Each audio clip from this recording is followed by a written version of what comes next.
This is the Fifth Epical Revelation Fellowship. I'm Reverend Dr. Roger Paul, and today is September 24th, 2014, and tonight we're going to study from the Urantia book, paper 29, The Universe Power Directors.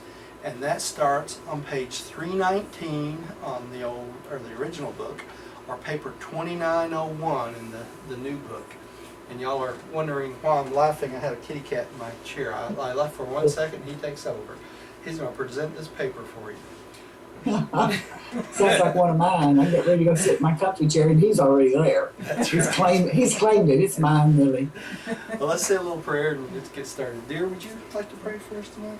Dear Heavenly Father, Mother God, we thank you so much for this opportunity to study the Universe Power Directors tonight, and we ask your special blessing on our minds, that our minds may be receptive to this information as it comes through, and as Roger helps us work our way through understanding it. We thank you for this wonderful, beautiful day that we've had today, and we thank you for all the many blessings.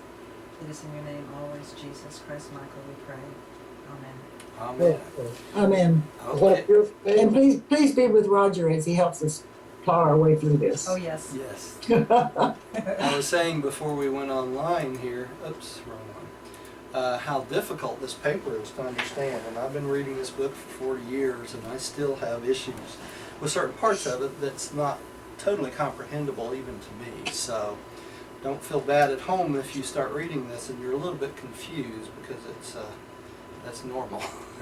I'm confused on the very first page where they give us three organizers, the Master Force organizers, the Master Transcendental, and then the Universe Power Directors, and then they just go to the Power Directors. What about the first two, the We're primary going to talk about eventuated that Yeah.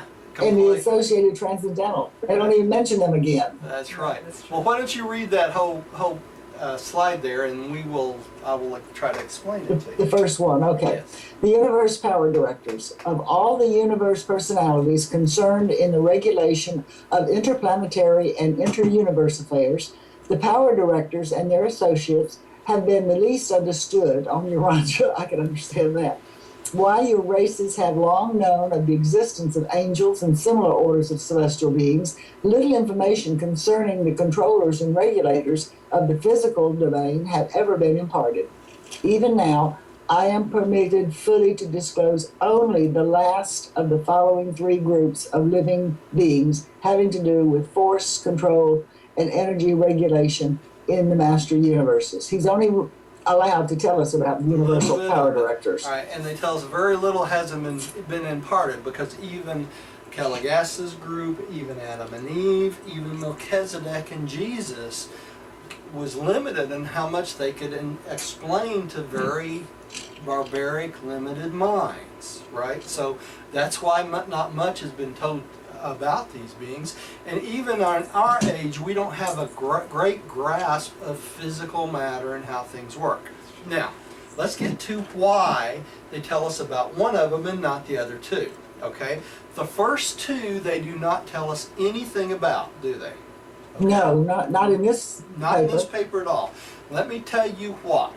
Look at their name. Primary Eventuated Master Force Organizers. These are beings that control the physical force and matter out in the four outer space levels. Okay? That's why they don't tell us anything about them. They don't tell any of the beings going up through Havona much about these guys, because they're a mystery. They work in outer space. Now, the Associate Transcendental Master Force Organizer, Transcendentals is the Havona level, right? We have not earned Havona space yet, have we? So there's not hardly anything they can tell us about those either. You don't get information about unearned space other than revelation of where you're going, right? So Correct. This is not information that is pertinent to our existence right now. When we get to Havona and we start meeting transcendental beings, and these transcendental beings start going out into the outer space level and organizing matter, then they would need to know about the Associate Transcendental Master Force Organizers. You see that? So the first two right off the bat, it's about Havona and the outer space levels. And that has nothing to do with our journey. That has nothing to do with our journey, and that's what this Revelation's all about, isn't it? Now, I keep trying to tell myself that way. So why don't they tell us this and why don't they tell us that? yeah, it's And I keep saying it doesn't help you on your journey. it's on a need to know basis, and you don't need to know, right? You got it. That's right. Okay, now the third one, the universe power directors. Why do they tell us about them? Because it's the universe power directors that control what? The 7 super universes. That has to do with us. So that's why they go through this whole paper talking about the universe power directors and all their progeny, all the way down. Okay? So that's where we start. Did that help with that paragraph? Yes, Yeah, very much. yes, Okay. definitely. Thank you. Okay. Let's go on. Hey, Roger. Yes, Rodney. Sorry about this phone. Forgot to take it off the hook. Mom answered me. No, I can take it off. I was going to ask where we were because we skipped over a couple papers here. Oh yes, Oh. we did. All the other 4 papers, Rodney, we went through last time this year. About this time last year. Yeah, as we were talking. Yeah, Because that was good. I saw that, but that was part of the ministering spirits. on page 319. So we're up to 319, right? That last year we went through all the ministering spirits, I right? remember that. Yeah. Yeah, and all 4 of those papers had to do with the ministering, or 5, I remember there was, had to do with the ministering spirits that we've already covered. So that's why I skipped over them and was going on with stuff we have not done. Okay, we're good. I know where we are here. Okay, so that's the reason I said that's at home. That's why you're wondering. Wait a minute. Last week he was talking about paper 23. Now 24 I went over too, but for some reason I did not do the pages on the website on that particular one, and I'm going to do that this week. So I'll get those out there. But there are slides out for those, and I will need to update those slides too. But there are slides for that particular paper out there.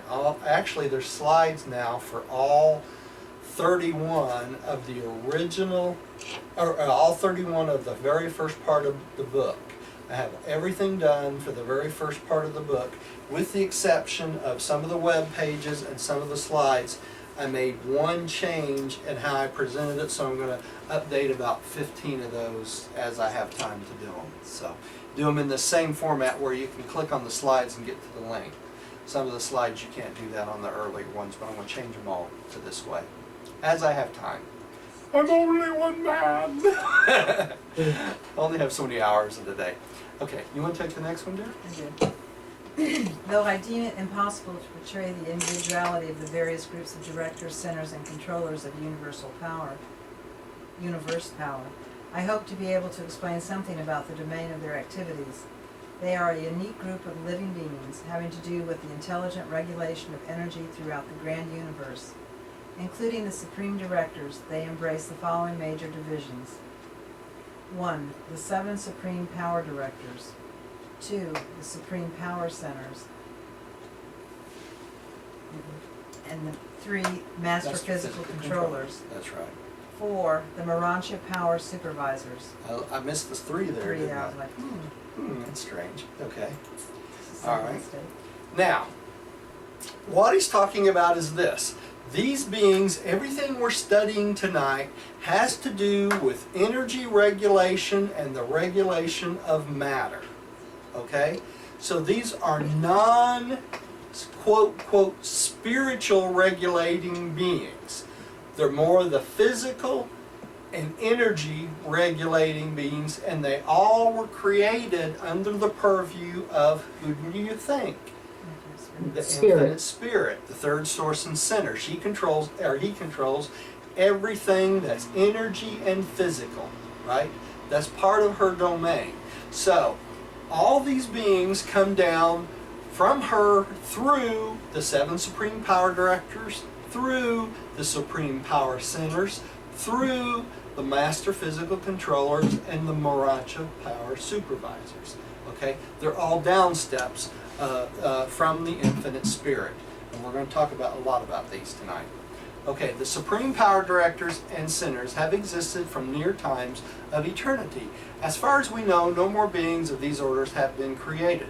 The 7 supreme directors were personalized by the 7 master spirits, and then they collaborated with their parents in the production of more than 10 billion associates. That's a lot. Before the days of the power directors, the energy circuits of space outside the central universe were under the intelligent supervision of the master force organizers of paradise, the same ones that control forces and energy out in the outer space levels. Remember, the master force organizers. Okay? Now let's skip through and I'm going to show you a little picture. So, here's paradise. Okay? The infinite spirit created the 7 master spirits, right? In turn, they create the supreme power director for each and every super universe. Okay? The supreme power directors domicile on paradise. Don't let this picture confuse you. Okay? So they actually are stationed all the way around the edge of paradise. And from there, they control all energy and matter and power from paradise outwards. Okay? So you can think of this, in essence, as a 7-piece of pie, right? A nice piece of pie, right? Okay? And these supreme power directors are in charge of everything in their slice. That makes sense? Make it a little simpler? Okay. All right. This is another picture of paradise, right? And remember the 7 master spirits? Okay? They all come from, they're all children of these master spirits. These pictures. So the power director who is the child of the first master spirit That's right. is on the first supreme universe. It goes to the first supreme universe. That's exactly right. And the master spirit from the Father, Son, and Spirit goes to the seventh universe. That's right. Okay, they got it. All right, and then the downstepping of that, Millie, is the power centers. And that's what we're going into next. Okay? Wonderful. Having knowledge about material creatures, you have at least a contrastive concept of spiritual beings. Did I just read and I'm reading again? Yeah, Huh? yeah, you did read. Okay, well, why don't you take this one, Rod, and start from the beginning. I just get going and Keep talking. keep talking. Tell me to shut up anytime. Yeah. You know, I think of the power directors much like well, what do they call the people that do clay pots on a wheel, Master on a potting wheel? Uh-huh. potting wheel? So they take nebula and form it That's in right. space. That's right. It's interesting. Yeah. In essence, Nice that's, parallel, that's yeah. a good parallel. Yeah. Okay, having knowledge about material creatures, you have at least a contrastive conception of spiritual beings. It is very difficult for the mortal mind to Envisage. envisage the power directors. In the scheme of ascendant progression to higher levels of existence, you have nothing directly to do with either the supreme directors or the power centers. On certain rare occasions, you will have dealings with the physical controllers, and you will work freely with the supervisors of Moracha power upon reaching the mansion worlds. These Moracha power supervisors function so exclusively in the Moracha regime of the local creations that it is deemed best to narrate their activities in the section dealing with the local universe. Okay, notice here it says the supervisors of Morancha power, right? And these It's a are, different type of energy. pardon me? It's a different type of energy than we Yes, have here. it is, but they're still material controllers, right? Okay, I want to bring that out. All right. You know, I did have a question about that. Yeah. In the Moracha world, there is still physical plants like we have here. Uh-huh. I mean, there's Morancha and there's physical. That's right. But these are part of the group of the master physical controllers. That's the point I wanted to make. I couldn't think of the name just a second Oh, ago. okay. The Morancha Power Supervisor are part of the master physical controllers. Okay? Do we remember anything in Jesus' life that the physical controllers had something to do with? Well, Remember quite the- a bit of things. Actually. Yeah, remember Turns turning the water water into wine. wine? They were involved in that, right? So these beings are very useful to the creator sons and the creative mother spirits to control energy and physical matter, right? Okay, I just wanted to bring that out. Okay, Millie, would you take the next one? Yes. The 7 Supreme Power Directors. The 7 Supreme Power Directors are the physical energy regulators of the grand universe. Their creation by the 7 Master Spirits is the first recorded instance of the derivation of semi-material progeny from true spirit ancestry. When the 7 Master Spirits create individually, they bring forth highly spiritual personalities on the angelic order. When they create collectively, they sometimes produce these high types of semi-material beings. But even these quasi-physical beings should be invisible to the short-range vision of Urantia mortals. Okay, so remember the 7 Master Spirits creates a whole host of the angelic order, right?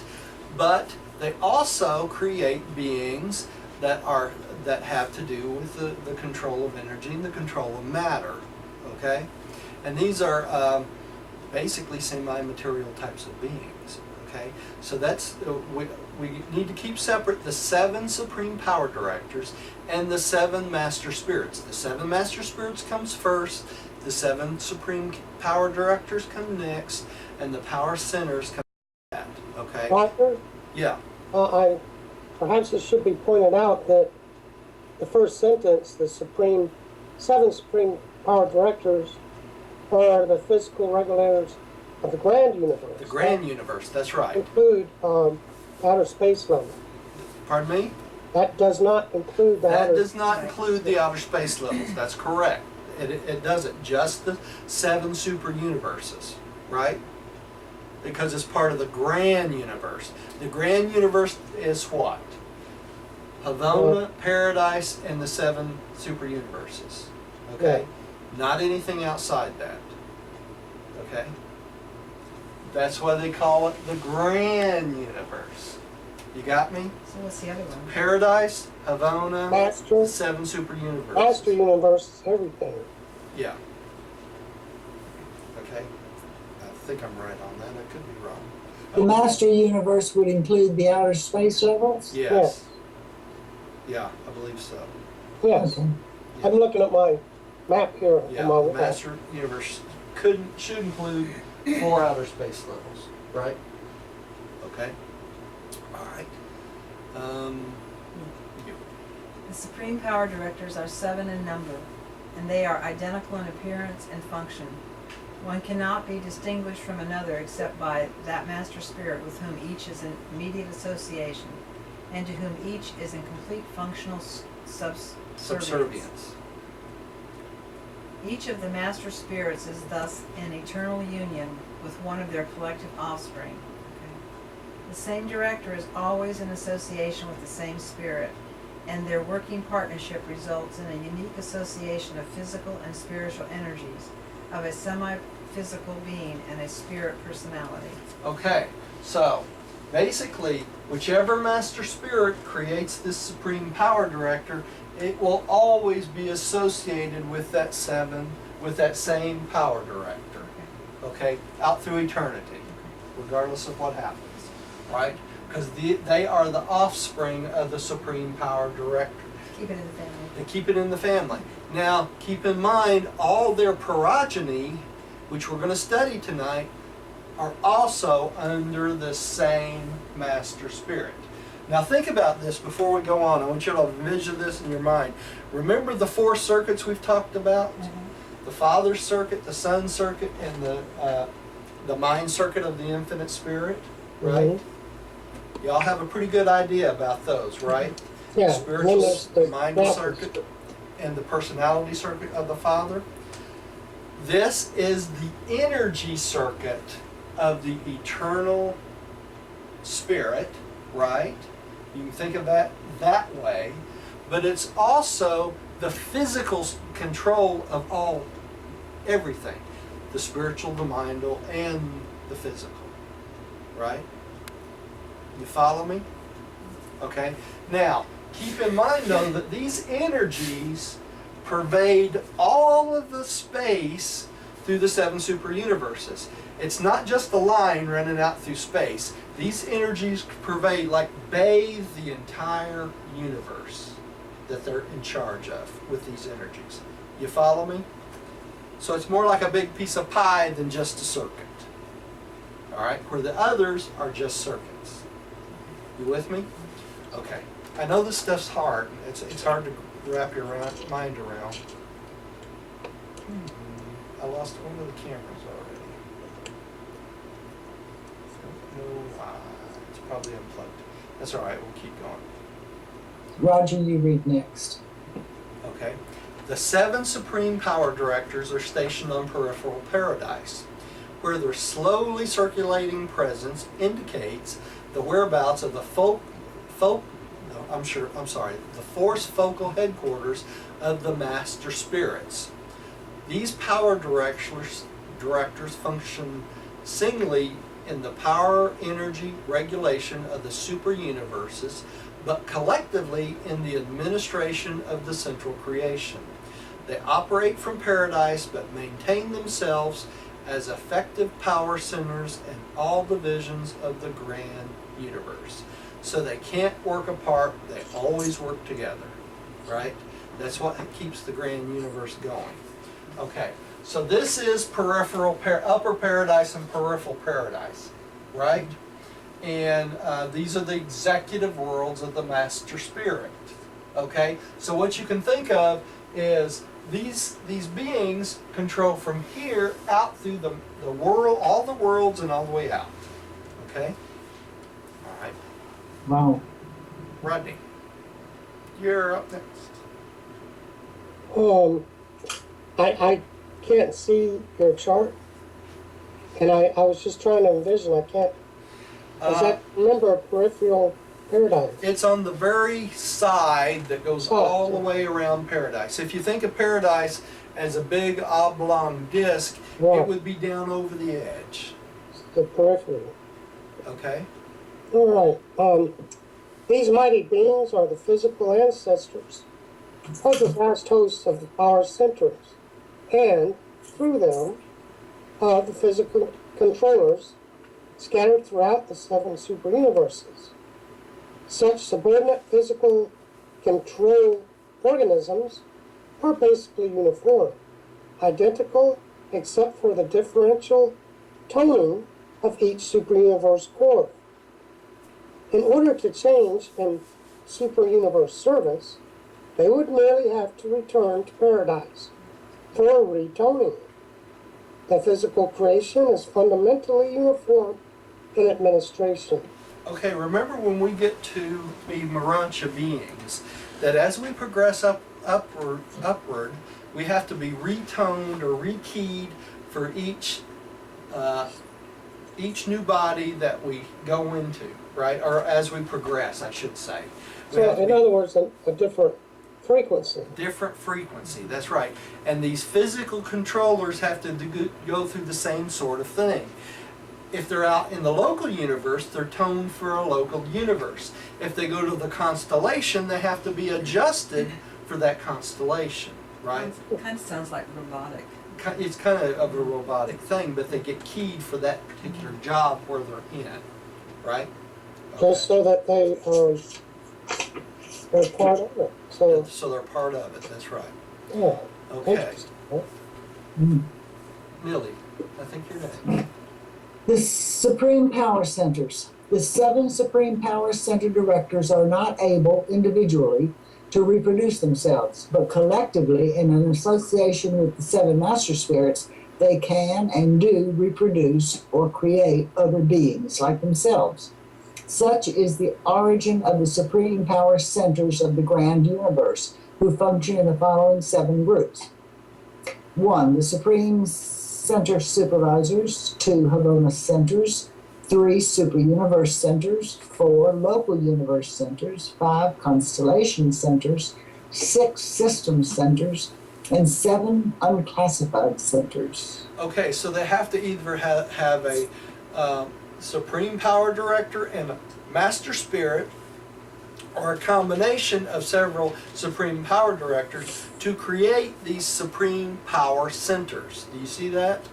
And each one of them function on different levels of the super universe, starting out with the Supreme being the Paradise level. Havona Centers is the next level down, right? The Super Universe Centers are the centers for all the super universe, and then we have a local universe, which is the level of the Creator Sons, right?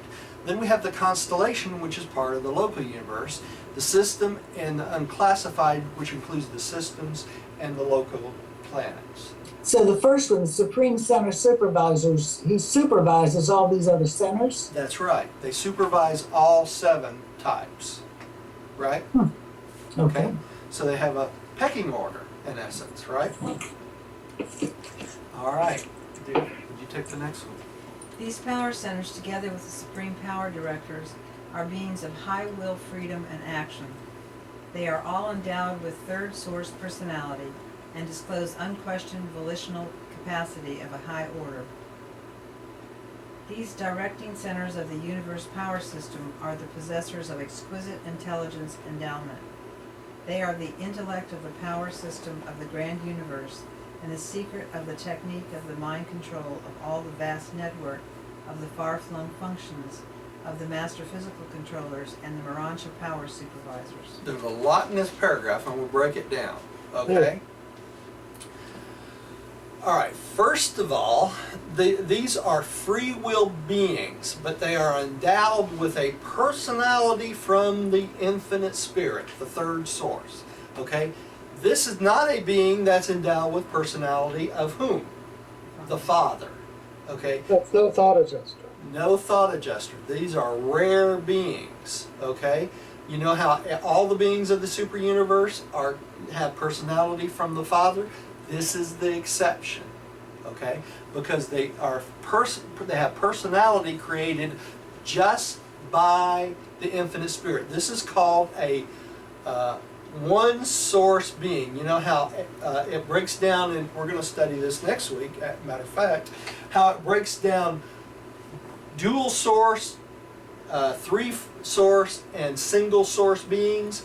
These are single source beings. We are what?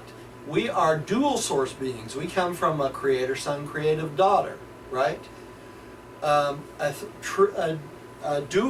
tri-source being, or it would be someone created by the Trinity, right? All 3 parts of the Trinity. So this is your example of a being that has personality not given by the Father, but the infinite spirit, and also they're a single source origin, okay? They have volition. In other words, they have free will, but they never default. Why do you think that is? It's because they come from the source of the infinite spirit. They're created for one mindset and one particular job, and that is to keep tabs on all the energy regulation, the spiritual circuits, the mind circuits, the master physical controllers, and the Morancha power directors, or power supervisors. But if they have personality, they can do their own thing if they want to? They have choice. That's right. They do have choice. They do have choice, but the choices they make, Millie, will always have to do with their job. They will never make a choice outside their assigned function. They're almost, if you could think of as beings that are automatic. In other words, when they're created, they think just like that. They have, if there's a question, it's answered. If they have something that needs to be done, it's done. They don't sit around and think, well, maybe I should do this today. Maybe I should, you know. Well, in reading the whole paper here, I got the impression that none of them had free will. But if these, I missed this, these have third source personality, then they do have a will. They have a will, but notice here it says, and disclosed unquestioned volitional capacity of a high order. In other words, they follow their orders without question, always. Okay? But that's a free will choice that they do that. Okay? And this is a interesting picture here. Let me see if I can read this small print down here. Let me get it on my screen here so I can read it properly. All right. What we have here, it says, these power centers, together with the supreme power directors, are beings of high freedom in action. They are all endowed with third source personality and disclosed unquestioned volitional capacity of a high order. And this is the different levels of these centers. Okay? You see the 7 Havana centers, the 7 super universe centers, the constellation centers, the system centers, the local universe centers, the system centers, and the unqualified centers. And the unqualified centers would be in charge of what? Those would be like local ones for planets. Okay? We're calling them centers, but they're beings. They're really beings, but they label them as centers. Okay. I mean, that's the proper way to call them, I think, right? Okay.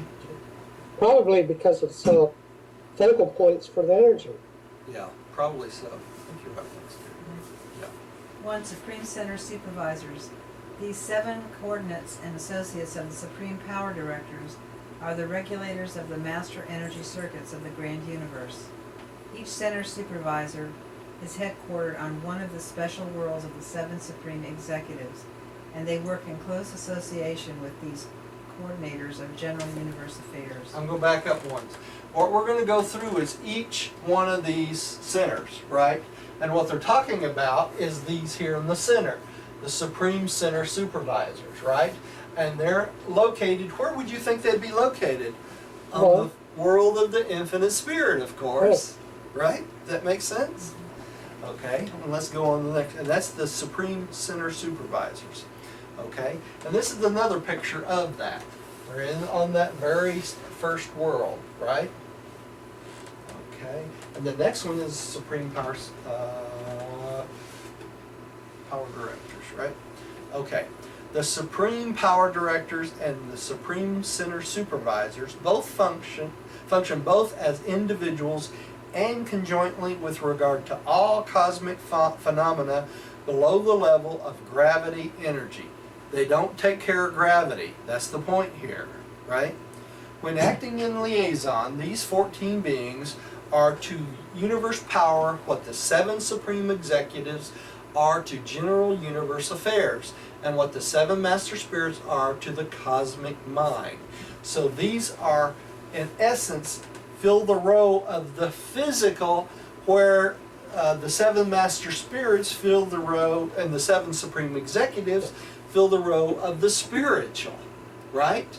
Having to do with spirit beings. This has to do with what? Energy and matter. Not gravity. Energy and matter. Okay? Gravity's a whole different ballgame. Okay. Rodney, would you take the next one?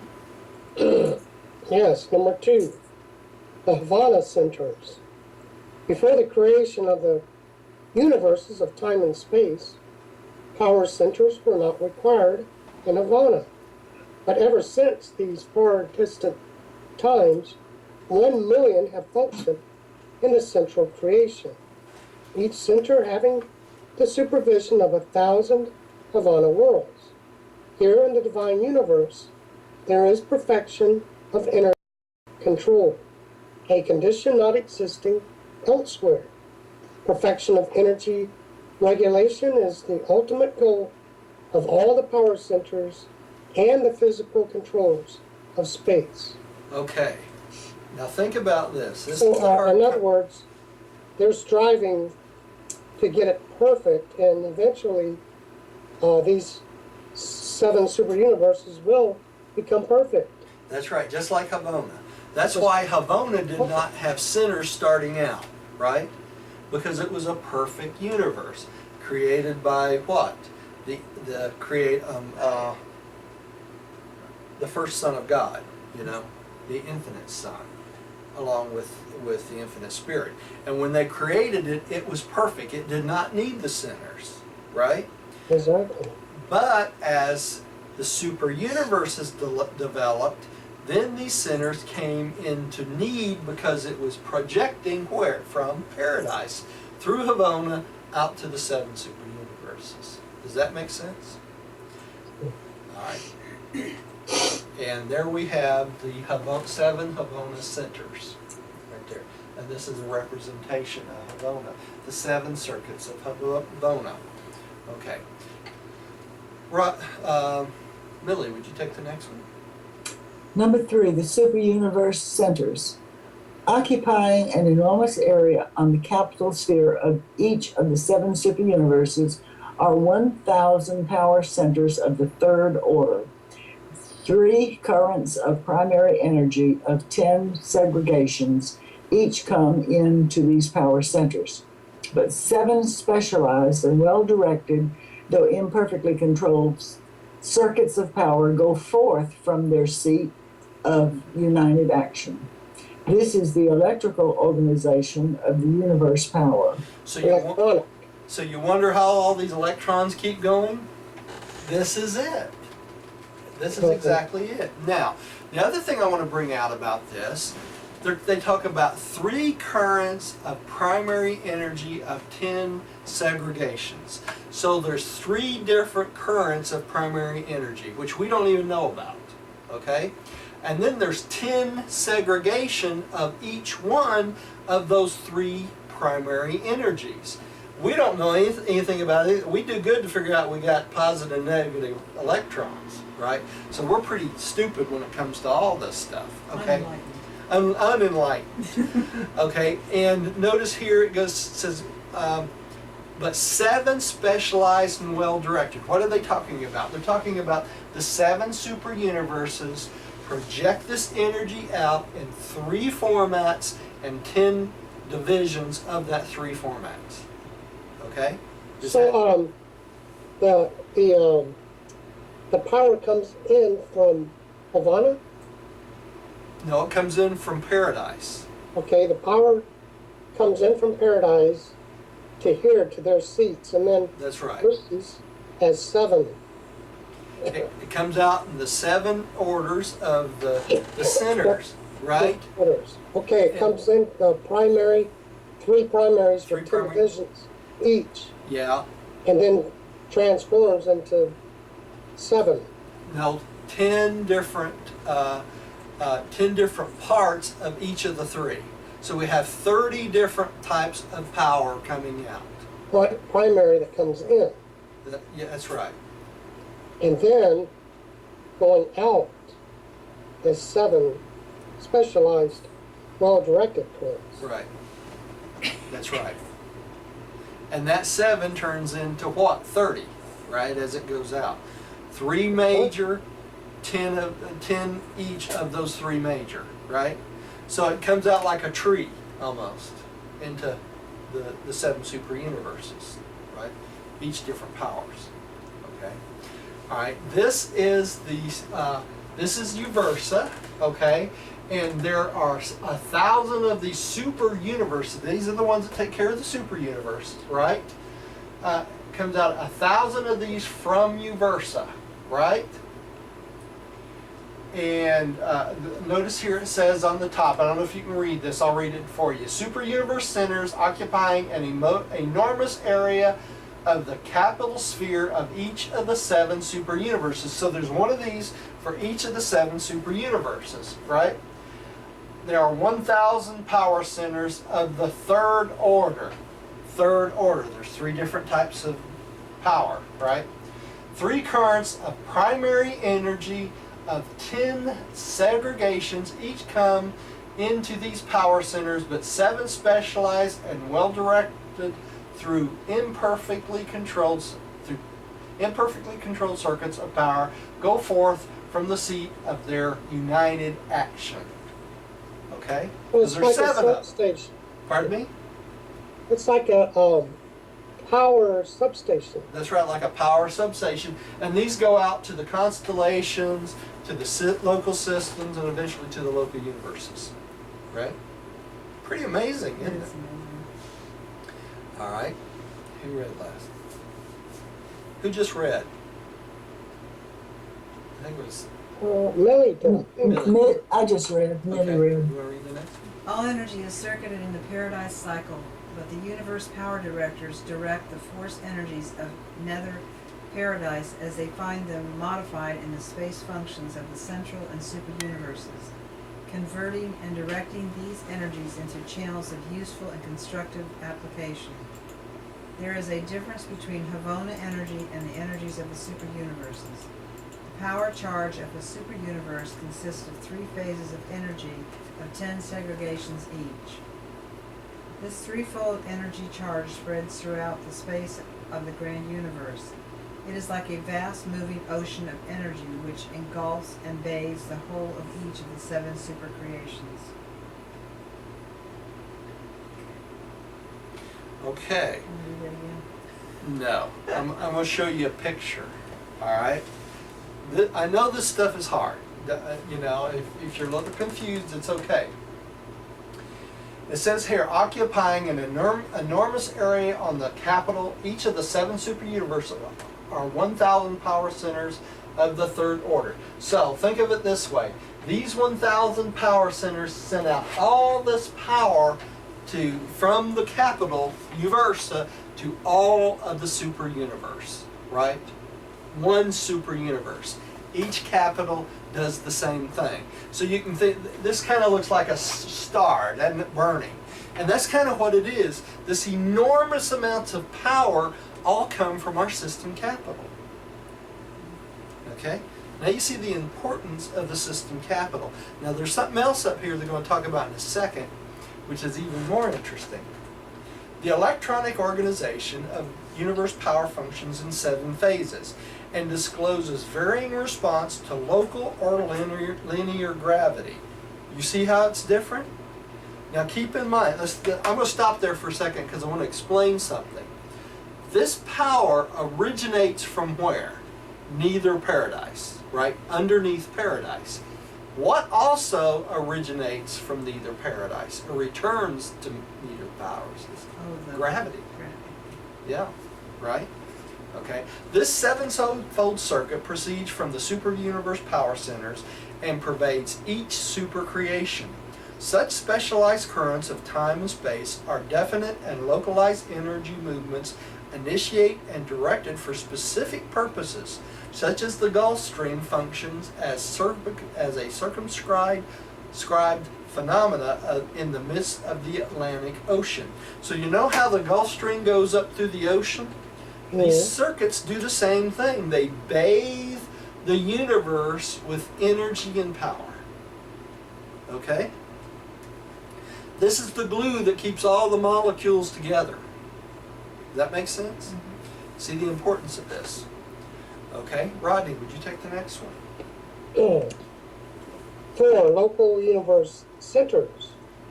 On the headquarters of each local universe are stationed 100 power centers of the 4th order.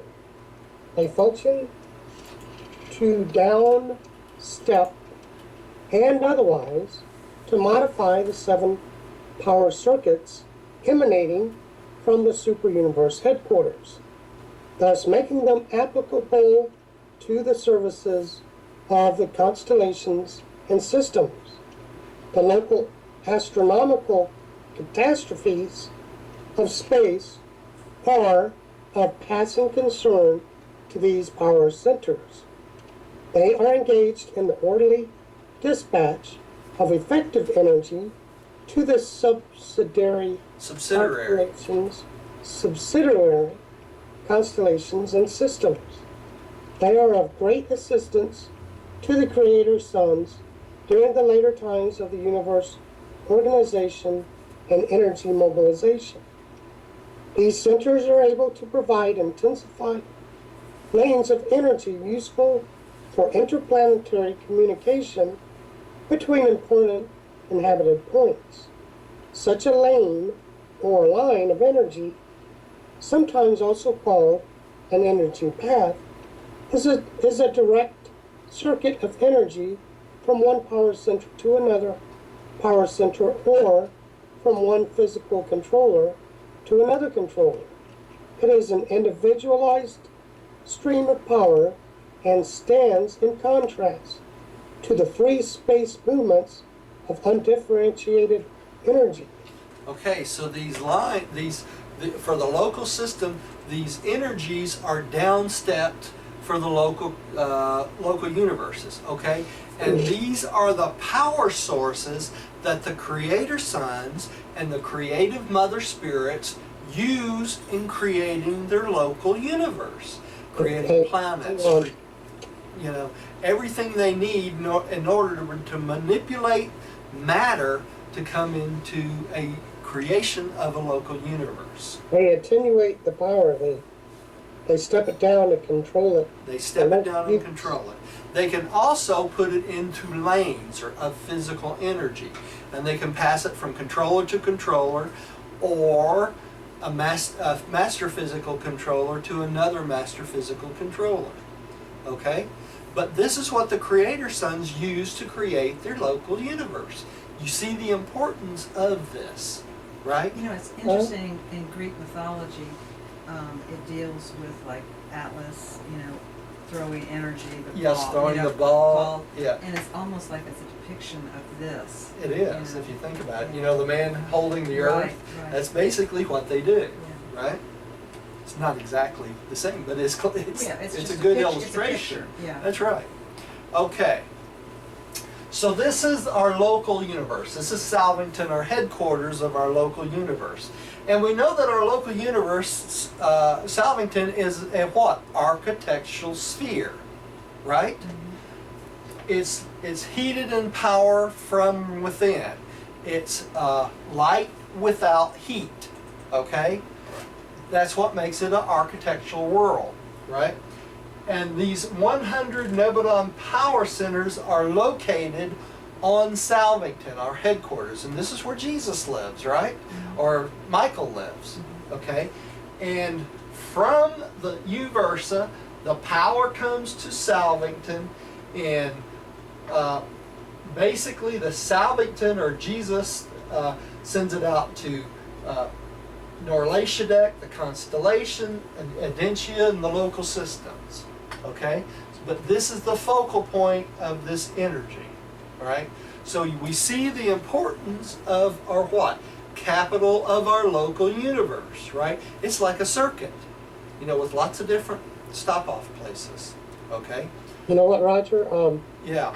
The architectural worlds I'm pretty sure all of them keep a constant 70 degrees. Yeah, all the time. Which right? is like today. That's right.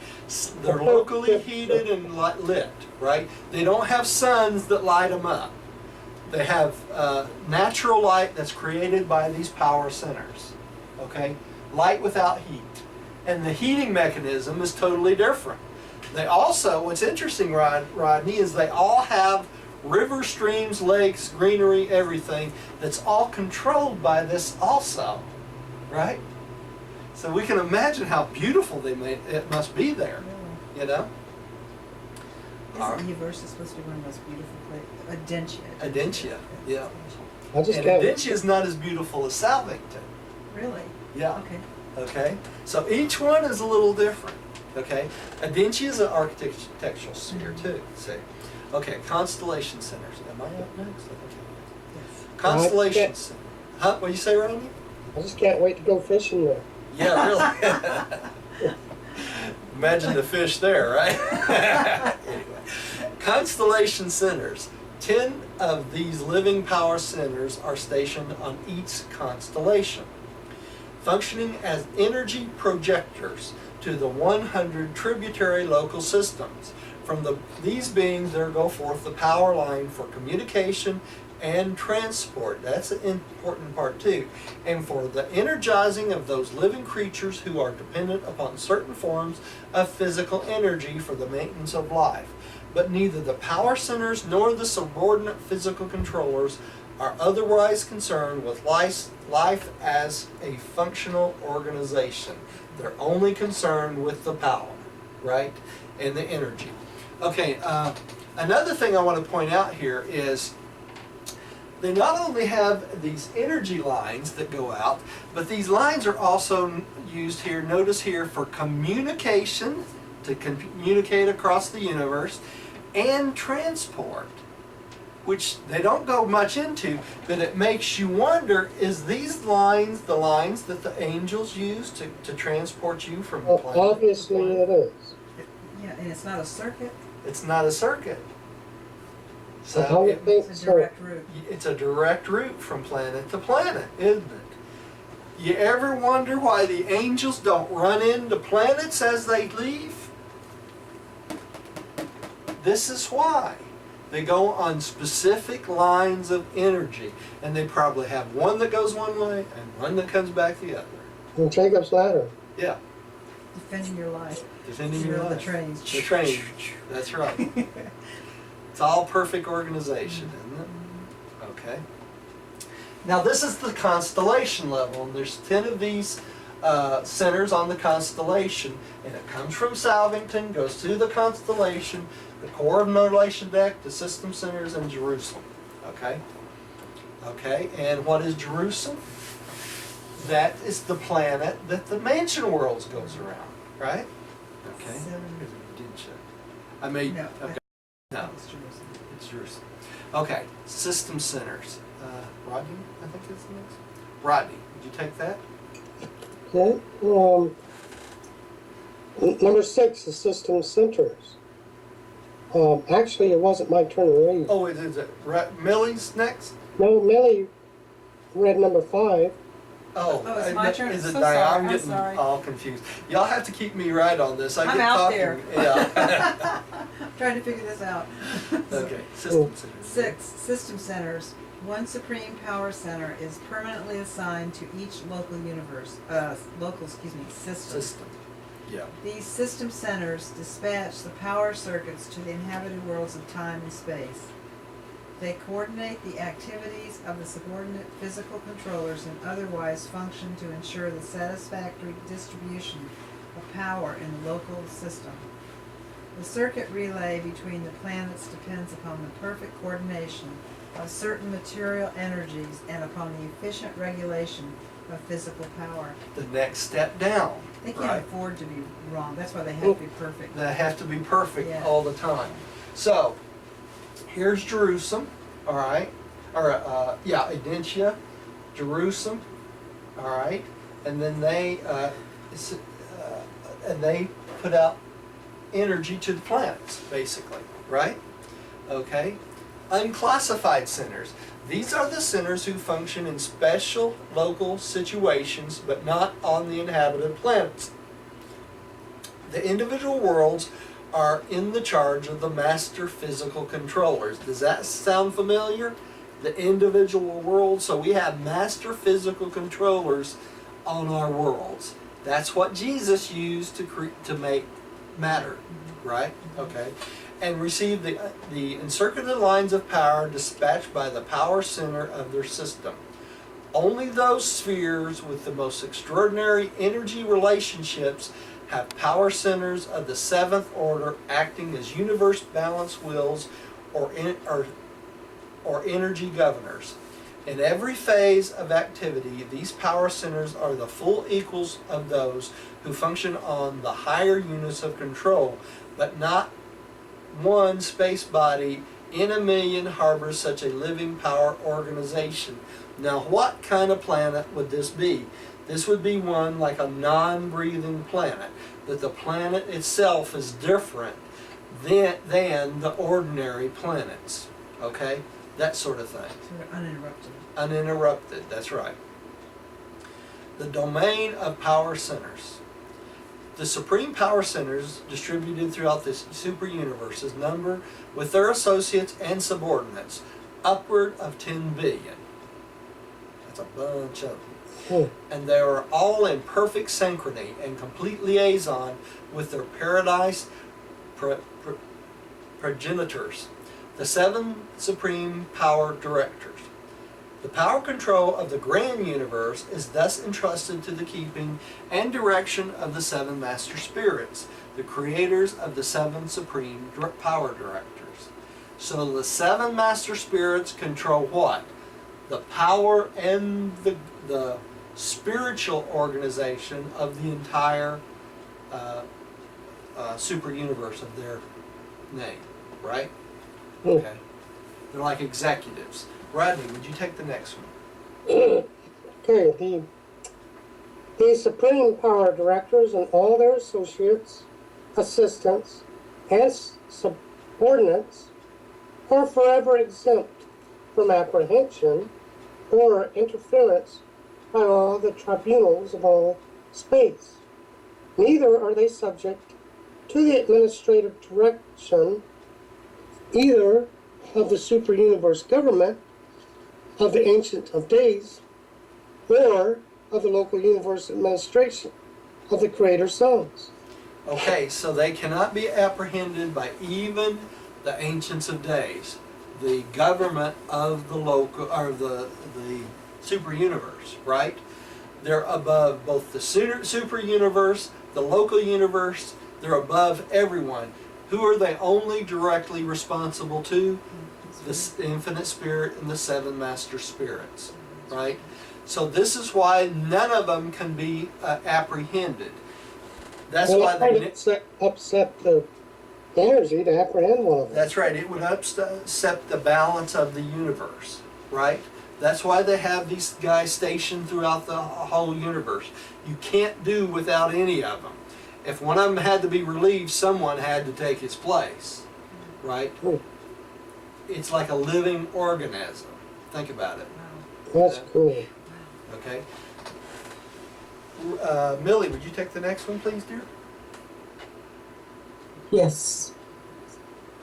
These power centers and directors are brought into being by the children of the Infinite Spirit. They are not germane to the administration of the sons of God, though they affiliate with the Creator Sons during the later epochs of universe material organization. But the power centers are in some way closely associated with the cosmic over-control of the Supreme Being. Now, why would that be? Think about this. The Supreme Being is the experiential God, right? The experiential God which will assume control of what? The grand 7 universe. super universes, right? Oh, So that's why they are always in the over control of the Supreme Being. Does that make sense? it does. Okay? All right. Also notice here they are not germane to the administration of the sons of God. That's the Creator Sons, right? They work independent of all the Creator Sons, yet they give the Creator Sons the power to create their local universes. Does that make sense? Okay. That's where they're free will Their free will of high order. of high order, that's right. They cannot be stopped from their job under any circumstances by any being, right? So the Creator Son is dependent. They are dependent on them, that's right. And it also explains why, too, that in those the Creator Son always gives way to the Supreme Being, always mentions the Supreme Being. They all realize that their existence and their universe is made possible by the over control of the energy. Who controls that? The Supreme Being, right? Okay, so they all realize that. All right, dear, would you take the next one? Power centers and physical controllers undergo no training. They are all created in perfection and are inherently perfect in action. Never do they pass from one function to another. Always do they serve as originally assigned. There is no evolution in their ranks, and this is true of all 7 divisions of both orders. So they're created for a job, they stay in that job, they never leave, right? You know, what's interesting is, like human beings, when we're born, we have to be educated. Right. Whereas insects, I discovered, are born fully educated. With everything they need, that's right. They already know what's going on. Yeah, right from birth, right? They already know all their functions. But we have to learn our functions, right? It's even more interesting, Rodney, is the fact that we not only have to learn all of our functions, but we have to go through this long, drawn-out, progressive, evolutionary learning cycle to get to paradise. You know, we just start our little pea brains here. We don't even get to our Maracha brains yet. So it's quite interesting how much we have to learn, isn't it? All right, am I up next?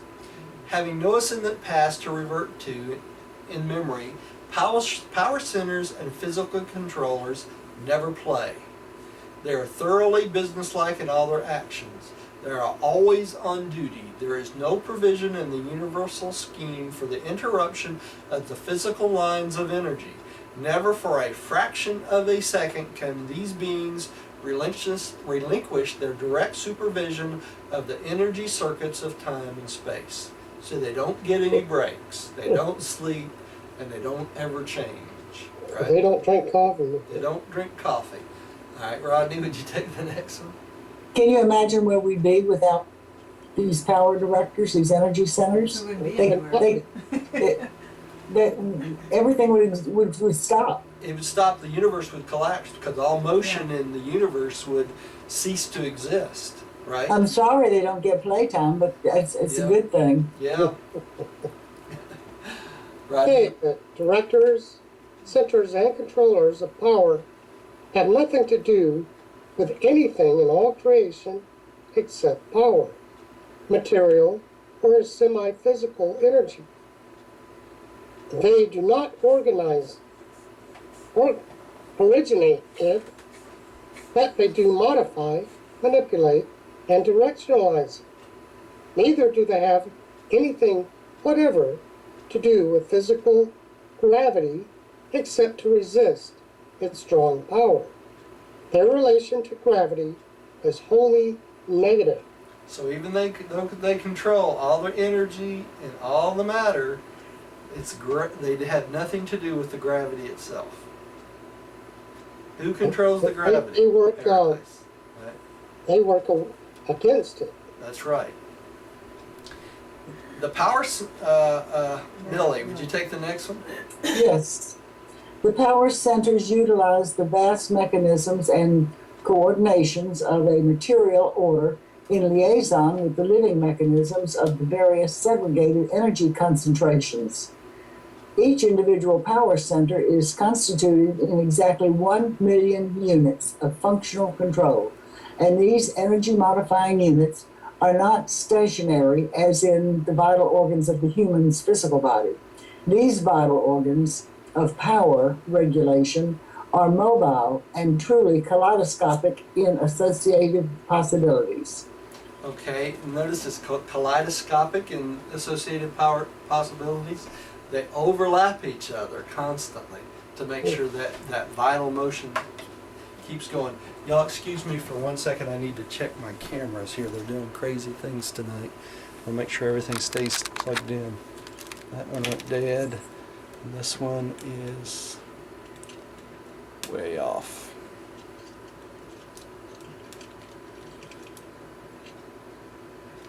Sorry, y'all.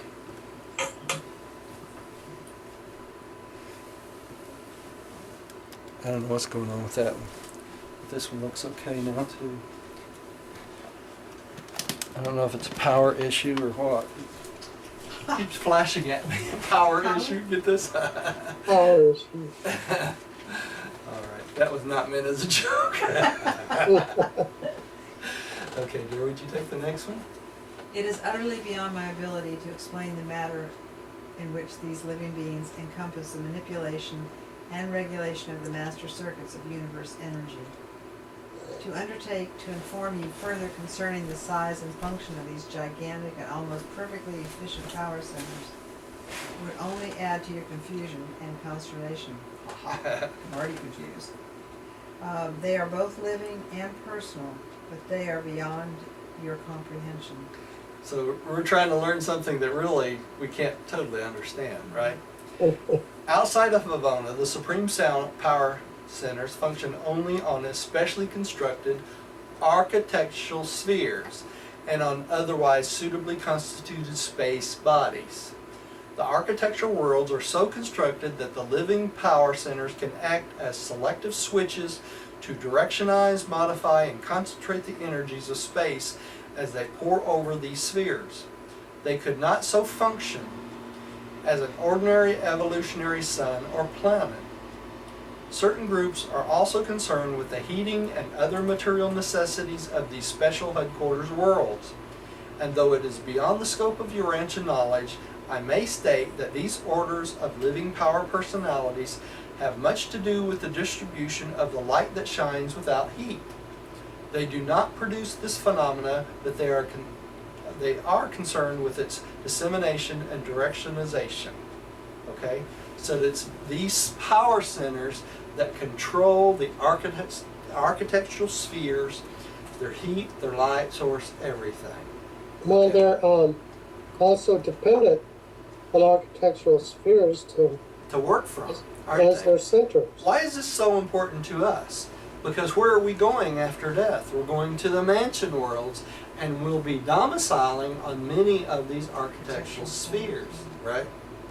But this says they don't produce this this light without heat, but Yeah. they are concerned with this dissemination and directionalization, but they don't produce it. No, they Well, control it. They don't It produce comes it. from paradise. It comes from paradise. That's right. All right. Rodney, would you take the next one? The power centers and their subordinate controllers were assigned to the working of all of the physical energies of organized space. They work with the three basic currents of 10 energies each. That is, the energy charge of organized space, and organized space is their domain. The universe power directors have nothing whatever to do with those tremendous actions of force which are now taking place outside the present boundaries of the 7 super universes. Okay, so why is this important? They do not. So, does it explain the power directors that you have control over Okay. outer space? Give me 1 second.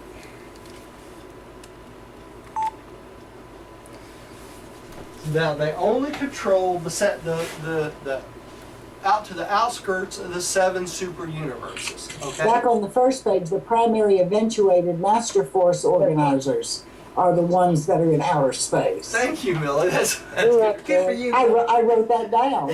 That's right. Right there on page 319, right beside master force organizers, I wrote outer space. That's the ones that control outer space. Okay, the architects of the master universe depends on what to do out there, right? And then those guys take over and start moving the cosmic matter around to make it ready for organization for the creator suns and local universe mother spirits to come in and make universes. You follow me? Mhm. So these guys only are in the 7 super universes, right? Paradise and Havana. Okay? All right. Who's up? Millie? Millie, I think you're next. Am I next? Yes. Yeah. Okay. The power centers and controllers exert perfect control over only 7 of the 10 forms of energy contained in each basic universe current. These forms, which are partly or wholly exempt from their control, must represent the unpredictable realms of energy manifestation dominated by the unqualified absolute. If they exert an influence upon the primordial forces of this absolute, we are not cognizant of such functions, though there is some slight evidence which would warrant the opinion that certain of the physical controllers are sometimes automatically reactive to certain impulses of the universe absolute. Okay, so let's think about this. Of the 10 energy currents that come out of each of the three currents, 3 of them, of each 10, are not wholly controlled by these centers. They believe that it's controlled by the unqualified absolute. Now, why would it be the unqualified absolute? Because the unqualified absolute goes out into the universes first, doesn't he? Okay? Also, the unqualified absolute is the non-deity of the absolutes. Remember that? The qualified absolute is the deity part of absolute, right? The unqualified absolute is the non-deity part. It's everything outside this It's world. everything outside the spiritual aspect of the thing. And that's why they believe that certain of the impulses in the energy circuits are controlled by the universal absolute, which is the deified type of absolute, right? So the deity part steps in and helps the unqualified absolute with those 3. You follow that? Does that make sense? Does make sense, yeah. All right. So the power centers actually have their limitations, or the power controllers. That's right. They have their own limitations. Their boundaries. Their boundaries. That's right.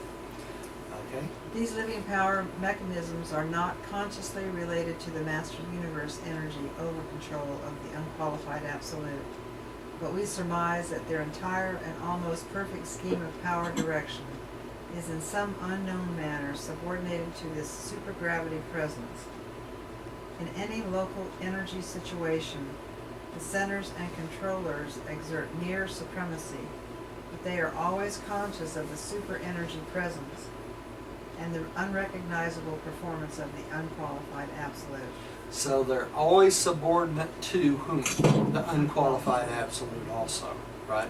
And there have to be, because it's not, Yeah. it's open space. It's open space, that's right. Okay, the master physical controllers. Master physical controllers, remember these are the local universe and the planetary level, right? Okay. These beings are the mobile subordinates of the supreme power centers. The physical controllers are endowed with the capabilities of individual metamorphosis of such a nature that they can engage in a remarkable variety of auto-transport, so they can transport themselves, being able to traverse local space at velocities approaching the flight of solitary messengers. But like all other space traversers, they require the assistance of both their fellows and certain other types of beings in overcoming the action of gravity and the resistance of inertia in departing from a material sphere. So they need each other just like all other beings to take off and land, right? Yeah. Okay. Rodney, would you take the next one? Now, master physical controllers serve throughout the grand universe. They are directly governed from paradise by the 7 supreme power directors as far as the headquarters of the super universes. From here, they are directed and distributed by the Council of Equilibrium, the High Commissioners of Power dispatched by the 7 Master Spirits from the personnel of the Associate Master Force Organizers. These High Commissioners are empowered to interpret the readings and registrations of the Master Friendlinks, yeah. those living instruments which indicate the power pressure and the energy charge of an entire super universe. Pretty amazing, huh? All right, let me get down here to the picture I'm looking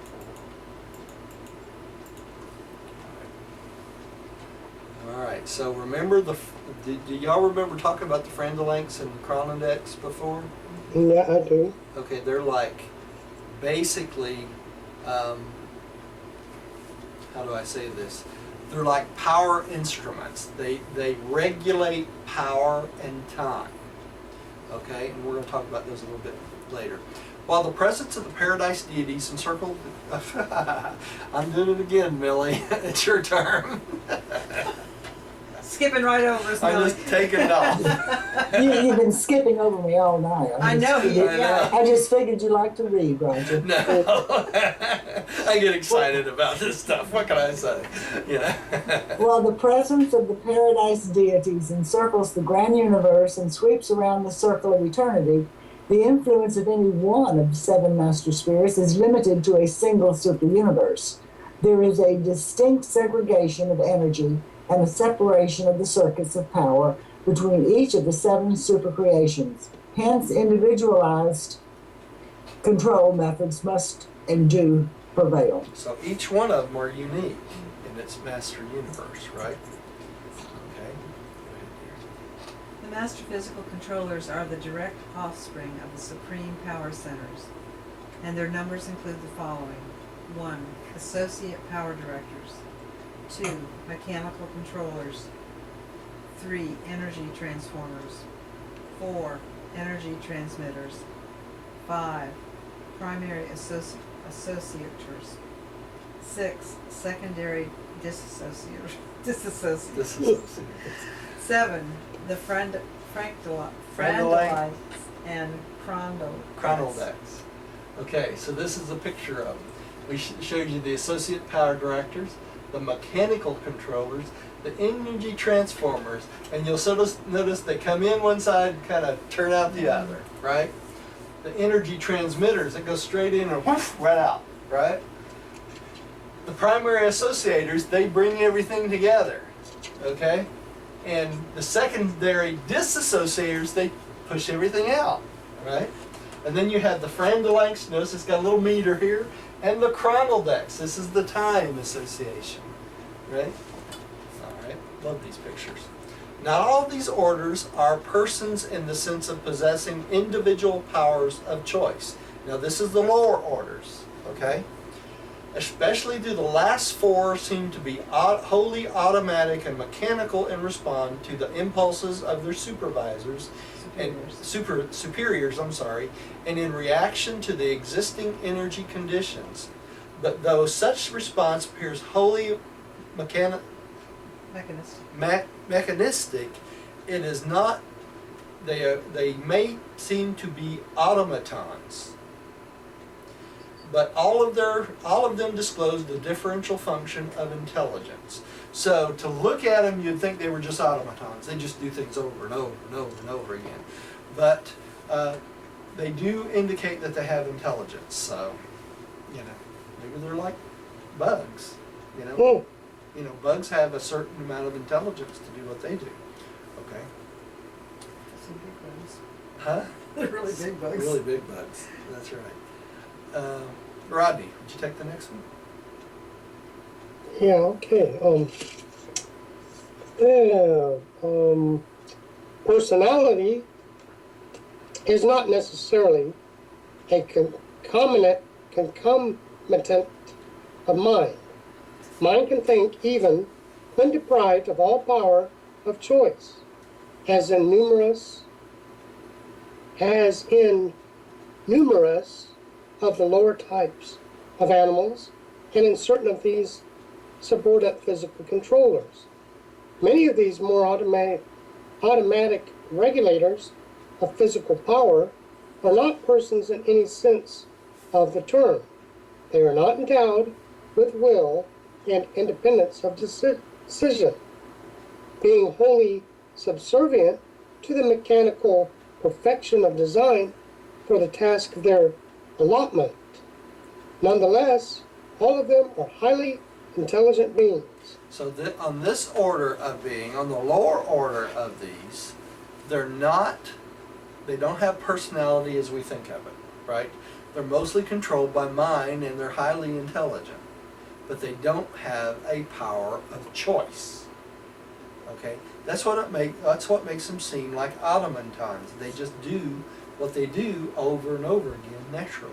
It must be some kind of satisfaction for them. Must be.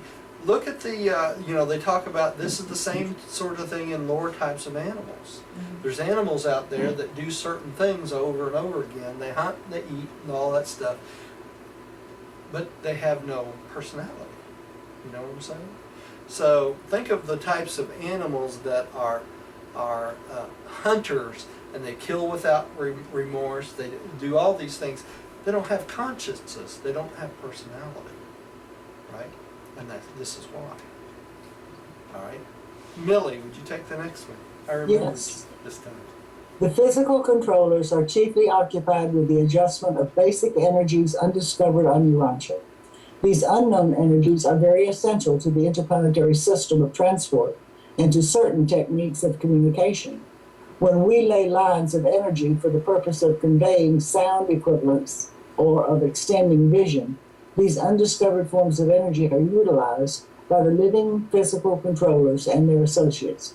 These same energies are also, on occasion, used by the midway creatures in their routine work. So there's a whole vast energy source out there that we have no idea about that's on this They planet. talk about when we lay lines of energy, like the gas people come out and lay a new gas line, That's right. or the power company strings a new power line. That's right. These guys are here laying energy lines. That's right. And these are things the midway creatures use on this planet, you know? So you can imagine the midway creatures can communicate across the planet instantaneously. They can probably see without being there too, if they have the same sort of thing. You know, they talk about not only communication, but sight, transport, things like that, you know? So, the thing is, that first sentence, it says energies that are undiscovered. We may very well discover them. That's right. They're already here on this planet. We just have not figured them out. You know what makes me made me think of when I read this today in a heartbeat is Tesla. I've read a lot about Tesla lately. I've heard a lot about it. If I win the lottery, I'm going to buy a car called Tesla. There is a car on the market Yeah. called Tesla. Well, Tesla discovered the energy in the atmosphere, right? Well, and what year was that? Oh gosh, this is back in the early 1900s. Yeah. Yes, yes. He was financed by Rockefeller, Yeah, I and think so. because Rockefeller had so much oil, we Yep. figured out if we had this new energy to run our machines and whatnot, we wouldn't use his oil. So he quit funding, and that's Tesla got denounced and died. Yeah, they really had a. Was he killed or did he No, just he No, died he- naturally. He died naturally, but they defamed him awful around the world Yes. because he was the one that was really pushing DC power, and that we could get this DC power from the atmosphere. In other words, we could have free power for everyone in the world.